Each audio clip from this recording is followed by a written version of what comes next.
नमस्कार, मैं मनीष कुमार शर्मा पर्दाफाश लाइव से। अभी पर्दाफाश की पूरी टीम जो है इस समय आगरा जयपुर राष्ट्रीय राजमार्ग पर हम लोग आए हुए हैं।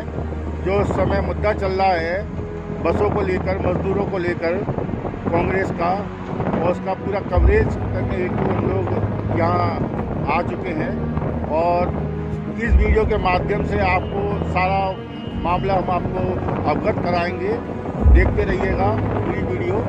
और ये देखिए, ये सारी बसें खड़ी हुई हैं जो कि इस समय मजदूरों के लिए पूरी बस खड़ी है और योगी सरकार जो है परमिशन नहीं दे रही है। और कांग्रेस के जो वरिष्ठ नेतागण हैं वो यहाँ संघर्ष करते हुए हम अभी आपको दिखाएंगे। और ये सारी बसें खड़ी हैं, देख सकते हैं आप कितनी बसें खड़ी हैं। कुछ राजस्थान की हैं, प्राइवेट बसें हैं, देख सकते हैं आप। एक मिनट पे ठीक है सर। बसों को पहुँचाइए नोएडा गाड़ी। प्रियंका जी ने भी कहा कि आपने हमसे मजदूर वही फंसे हुए, ये परमिशन देंगे तो वहाँ तक की देंगे। आगरा में क्या नुमाइश लगानी है? आगरा की थोड़ी चाहिए, लोग तो वहाँ है ना। तो 4:01 में उनसे पूछ लीजिए कि भाई परमिशन दे रहे हैं, नहीं दे रहे तो बस इधर रवाना करेंगे, नहीं दे रहे अपनी भाई नोएडा और गाजियाबाद बॉर्डर जाने के लिए परमिशन चाहिए। क्योंकि कल को ये कह देंगे भाई हम तो 4 बजे इंतजार कर रहे थे, हमसे पूछा नहीं तो ये 2 दिन से खड़े हैं अपन क्यों है?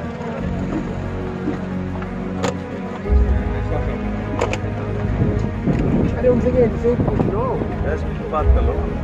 तो आया था उसी से बात, वो तो कह रहे थे प्रेस कॉन्फ्रेंस कर दी उन्होंने कि हम नहीं देंगे किसी को। तो अभी हम लोग आपको जहाँ बॉर्डर पे जो गाड़ियों का मामला चल रहा है मजदूरों को लेकर के, कुछ कांग्रेस के नेता हैं, वरिष्ठ लोग हैं, आइए जानते हैं। क्या इस समय जो बसों की परमिशन आपको दी नहीं? अभी जो निर्धारित करी थी बसें, देखिए उत्तर प्रदेश की भारतीय जनता पार्टी की सरकार और योगी आदित्यनाथ जी, जो कि उनके प्रमुख सचिव अवनीश अवस्थी जी हैं, उन्होंने रात को 12 बजे पत्र लिख के परमिशन जारी की। जब परमिशन देने के बाद उनको ऐसी क्या दिक्कत आ गई, जो कि आप देख रहे हैं, जो आदरणीय प्रियंका गांधी जी ने, आप देख रहे हैं कितनी लंबी 6 किलोमीटर तक जो कि बसों की लाइन है।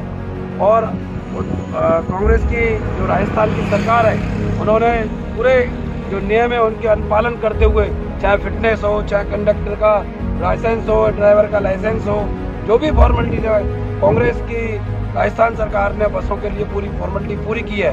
और 1056 बसों की उनको लिस्ट दी थी। लेकिन आपको बताना चाहते हैं आपके चैनल के माध्यम से, उन्होंने उसमें 879 बसों को सही समझा और उनको वैध समझा। लेकिन हम जब कहना चाहते हैं, जब उन्होंने 879 बसों को सही समझा तो 879 बसों को क्यों नहीं ले रहे हैं? ऐसी क्या दिक्कत आ गई उन लोगों को? और ये लोग लुका छुपी का काम कर रहे हैं। और ये जो उत्तर प्रदेश में आप देख रहे हैं, जो प्रवासी मजदूर लगातार सड़कों पर किस तरीके से महिलाएं, बच्चे, आप देख रहे हैं कि कोसी बॉर्डर पर किस तरीके से लोग पैदल चल रहे हैं। छोटे छोटे बच्चों को जो माएँ वो अपने दूध पिलाती हुई निकल रही हैं और रो रही हैं। और इस भारतीय जनता पार्टी के तथाकथित नेताओं को, योगी जी को शर्म आनी चाहिए। ऐसी संकट की घड़ी में भी ये लोग राजनीति कर रहे हैं। आदरणीय प्रियंका गांधी जी ने कहा था, अरे आप बसों को तो लीजिए, आप उन पे अपना भारतीय जनता पार्टी का झंडा लगाइए, बैनर लगाइए, हम सेवा करना चाहते हैं। लेकिन पता नहीं उनकी मंशा क्या है। इन्होंने हमेशा दलाली का काम किया है भारतीय जनता पार्टी के लोगों ने। आज वो वही फिर मजदूरों के साथ इस तरीके से दुर्व्यवहार कर रहे हैं, उनके साथ उनको ठगने का काम कर रहे हैं। उनकी आप देख रहे हैं किस तरीके से प्रवासी मजदूर लगातार, आपने अभी देखे कि वो योगी विरोध में है और उसके बाद उन्हें लिस्टें चाहिए और वो सिर्फ और सिर्फ बहाने ढूंढ रहे हैं कि किस तरीके से इनको मदद ना मिले। बहुत दुर्भाग्यपूर्ण बात है। ऐसा क्यों? ये राजनीति चमका रही है क्या योगी सरकार? वो डर रही है। कारण क्या है? वो डर रही है। जो कांग्रेस पार्टी का सेवा भाव हमेशा गरीबों और मजदूरों के साथ रहा है, वो उस मदद को उन तक नहीं पहुंचने देना चाह रही। ना वो खुद कर सकते हैं, ना किसी को करने दे रहे। और मैं ये वादा करता हूँ, ये जो छाले मजदूरों के पैरों में है, ये उनके जबान में निकलेंगे आने वाले चुनाव में। अब तक योगी सरकार की तरफ से कोई ऐसा कोई आदेश कुछ अब तक नहीं प्राप्त नहीं हुआ, काफी घंटे हो चुके हैं। बस फॉल्स कम्युनिकेशन और वो मेन मुद्दे से डिस्टर्ब करने की बातें की जा रही हैं। ये लाइए, वो लाइए, ये नहीं है, वो नहीं है। अरे साहब, बसेस आपके सामने खड़ी हैं और सबके पास सारी डॉक्यूमेंटेशन भी है। अगर आपको कहीं कोई शक, आप चेक करिए ना, आप बुलाइए तो सही, अंदर तो करवाइए, आपके अधिकारी को भेजिए तो सही। लेकिन बस दूर खड़े होके ये नहीं है, वो नहीं है, तो ये तो देखो, ये लिपापोती है। पूरा देश इसको देख रहा है और इनको, मुझे उम्मीद है जनता इन्हें करारा जवाब देगी। अभी एक विकलांग मैंने देखा, आप सारे वरिष्ठ लोगों ने एक एम्बुलेंस बुलवाई, तो योगी सरकार इतना भी नहीं कर रही, जो विकलांग है उनके कम से कम गाड़ी 108 जो एम्बुलेंस है वो चल पाए। बताइए कितने दुर्भाग्यपूर्ण बात है कि दोनों पैर उस विकलांग के नहीं है, वो आगरा से चल के पैदल यहाँ बॉर्डर तक पहुँचा है। बताइए अब इससे शर्मनाक बात क्या हो सकती है। उसने बॉर्डर भी क्रॉस करी है, उसे अधिकारी भी मिले होंगे, लेकिन किसी को उसका दर्द नजर नहीं आया। यहाँ राजस्थान में आते ही गहलोत सरकार के नेतृत्व के अंदर जो सुविधाएं दी जा रही हैं, उन्हें 108 एम्बुलेंस में बुला के पहुँचाया गया है। लेकिन बहुत दुर्भाग्यपूर्ण बात है कि जिस तरीके से ये बीजेपी सरकार बर्ताव कर रही है।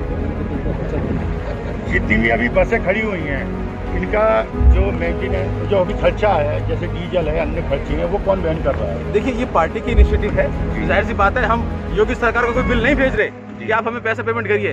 हमारी पार्टी इस सब चीज़ का इंतजाम कर रही है और आगे भी करती रहेगी। जैसे माने कि हमारी बसेस तो 10 बजे शुरू हो गई थी, करीब 29 घंटे हो गए बसेस को यहाँ खड़े हुए इंतजार करते हुए। तो उन्होंने अपील किया कि 4 बजे तक आप परमिशन जारी कर दें और 4 बजे तक अगर आप अनुमति देते हैं तो ठीक है, अन्यथा हमें विवश होकर के इन बसों को वापस भेजने के निर्देश देने पड़ेंगे। उस रूप में उनकी अपील का ध्यान में रखते हुए जुबेर जी से जो चर्चा हुई अभी, उसमें ये हुआ कि भाई आधा घंटा और देख लेते हैं, 4:30 तक हम ये इंतज़ार कर लेते हैं।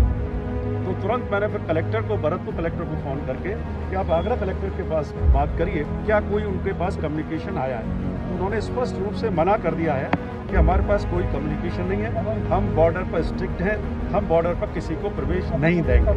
तो निश्चित रूप से अब हमें बड़ा ही विवश हो करके ये हमें निर्णय लेना ही पड़ रहा है कि अब हम यहाँ से इन बसों को वापस जाने के लिए कहें। आगे क्या स्टैंड रहेगा कांग्रेस का, जब ये बसें 3 दिन पहले भी बस से वापस हुई थी और फिर वापस हो जाएंगी, तो अब फिर देखिए, बसों को भेजने का इन्हीं के सिलसिला? नहीं, ये तो आप उत्तर प्रदेश सरकार के मुख्यमंत्री जी से, उनके एसीएस होम से पूछिए कि एसीएस होम ने चिट्ठी लिखी थी प्रियंका जी को, नहीं तो बहस के बाद बात ही खत्म हो गई थी।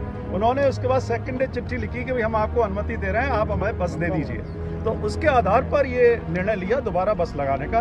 फिर वो पीछे हट गए, कह करके मुकर गए। तो ये तो आप उनके मुख्यमंत्री जी से, भाजपा सरकार के मुख्यमंत्री जी से, उनके एसीएस होम से पूछें कि आप बार बार क्यों कर रहे हैं, ऐसी राजनीति क्यों कर रहे हैं। जहाँ दुनिया एक तरफ मदद के लिए आगे आ रही है, उन मददों को स्वीकार किया जा रहा है, सारी एनजीओज को जा रहा है, जो दी जा रही है, सामाजिक संगठन, राजनीतिक पार्टियाँ, विपक्षी पार्टियाँ। मुख्यमंत्री जी हमारे गहलोत साहब ने खुद सभी विपक्षी पार्टियों की अपील की, धार्मिक नेताओं की अपील की और कि भाई आप सहयोग दीजिए। हमारे कांग्रेस संगठन बराबर लगा हुआ है। इसके बावजूद भी ये नहीं उन्होंने सबक लिया कि हमको इन बसेस को परमिशन देनी चाहिए। डॉक्टर साहब, एसीएस होम और आगरा डीएम के खिलाफ मामला दर्ज कराने की बात ये कांग्रेस साहब ने कही थी। जुबेर साहब ने कहा कि हम सब इस मामले में निश्चित विचार रूप कर से रहे हैं। ये कांग्रेस प्रभारी महासचिव सचिव है हमारे, और जो कांग्रेस पार्टी तय करेगी ऊंचे लेवल पर कि इनके बराबर का हमें बनना चाहिए, या कहें कि भाई कोई अगर गलती कर दे उसको माफ़ कर देना चाहिए, तो उस रूप में पार्टी का जो निर्णय होगा उसका अनुरूप निर्णय लिया जाएगा। लेकिन अभी कोई ऐसा अनुकूल निर्णय हुआ नहीं है। लेकिन प्रभारी सचिव ने वहाँ संपर्क किया है, जो भी निर्णय होगा, उनकी बैठक होगी दिल्ली में, क्या करना है उसके आधार पर फाइनली गाड़ी वापस कर रहे हैं निश्चित रूप से।